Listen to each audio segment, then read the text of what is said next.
Hello বন্ধুরা, আসসালামু আলাইকুম। আমি আপনাদের মাঝে আজকে একটা ইউনিক ভিডিও নিয়ে আসলাম। রয়্যাল এনফিল্ড নাম তো সবাই শুনছেন আশা করি। তাদের পূর্ব পরিচিতি দেখেন, কিভাবে কোথায় থেকে আসলো এই ব্র্যান্ডটা, সকল বিষয়ে ছোটোখাটো ব্যাপারে আমি আপনাদেরকে জানানোর চেষ্টা করলাম। দেখেন, আসলে রয়্যাল এনফিল্ড নামটা আসলে সবাই জানে। দেখেন, 1926 সাল থেকে শুরু হয়েছে এটা। দেখেন, ডিটেলস দেয়া আছে, কোন মডেলের গাড়ি কখন।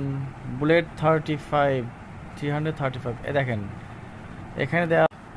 2013 সালে যেটি 535 সিসি ছিল, 2018 সালেও এটা আপডেট করছে। ডিভাইডে এটা ইমপ্রুভমেন্ট আসলে ভালোই করছে। ইন্টারন্যাশনাল 6 ডে ট্রায়াল 1953 সালে শুরু হয়েছিল রয়্যাল এনফিল্ডের, ক্রাউন্ড উইথ সাকসেস। দেখেন, দি ফ্লাইং ফিলিয়া।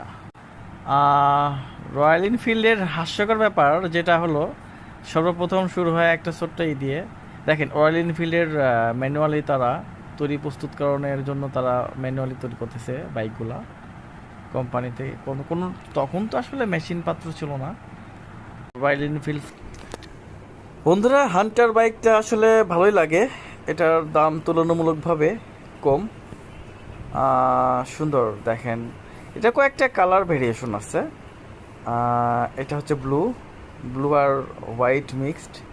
একটা আছে হচ্ছে আপনার রেডটা, আসলে রেডটা আমার ভালো লাগে। আর একটা আছে ব্ল্যাক। তো কার কোন কালারটা ভালো লাগে আপনারা কমেন্ট সেকশনে জানাবেন। আসলে বন্ধুরা, রয়্যাল এনফিল্ড বাংলাদেশে একটা আসলে মানুষের মনে একটা ক্রাশ।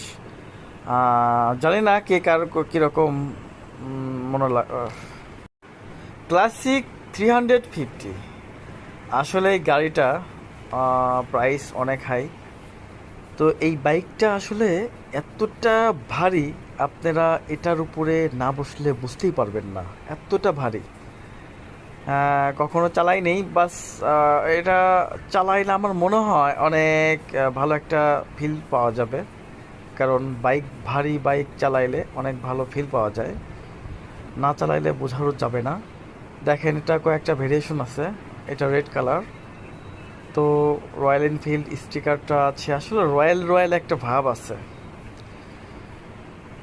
বন্ধুরা, আপনি কোনটা পছন্দ করেন আমাদের কমেন্ট সেকশনে জানাবেন, কে কোনটা কোন কালারটা ভালো লাগে।